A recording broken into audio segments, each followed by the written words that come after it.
conspiracy ang sumabog dito mismo sa bahay ni Mayor Arguelles. Apparently, isang impostor ang nagpanggap na si Mayor Arguelles at nabisto ito mismo ng anak ni Mayor at ng mga kaibigan nito. Kasabay nito ay na-recover ang katawan ni Mayor sa isang bayan sa Rizal.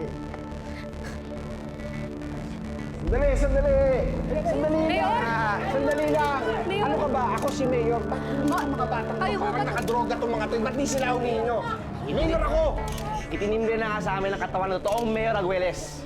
Ano ka ba? Yun ang peke. Ako ang totoo! Pwede ba tanggalin mo to? Kung ikaw talaga si Mayor Arguelles, patunayan mo muna sa amin. Pero ngayon habang wala ka pang proof, hindi ang mukha mo, sa presinto ka muna.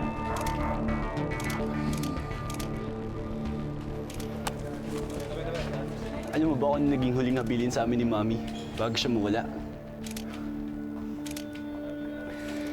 Sabi niya sa amin, tigil-tigilan na daw namin ni Daddy ang pag-aaway namin. Pero nung huling makausap ko si Daddy, naasar pa ako sa kanya. Hindi man lang ako nakapag-sorry. Hina. Mayor, ano po ba ang kasalanan niyo? Mayor? Sorry, Mami.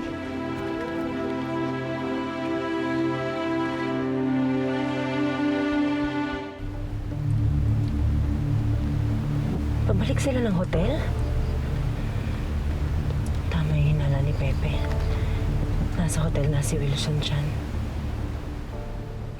Buti na lang kay Mommy. Wala akong hindi nasabi sa kanya. Alam mo, miss na miss ko na si Mommy.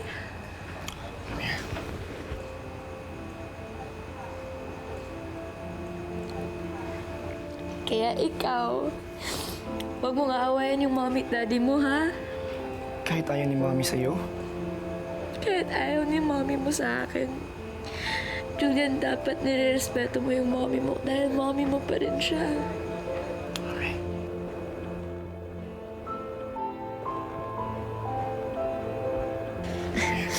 Anong yan?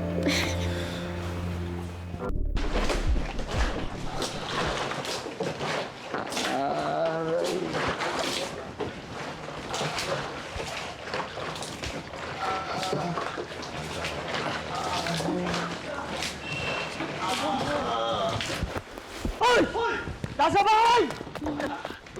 As! Soldiers, arrest them! Ayan, very good, very good. May bonus kayo. Saya, no? Bonus?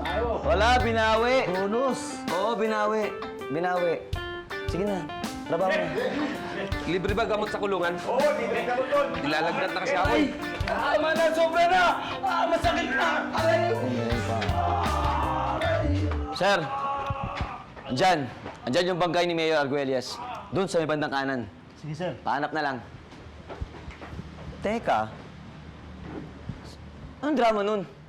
Ma, Paano ano pa? Kay Miss Venus, ano nang balita? Yung plano nila Pepe, kamusta? malay ko rin. Sir, tinatamad dahil walang bonus. Diyan, sa kanan, patingin na lang.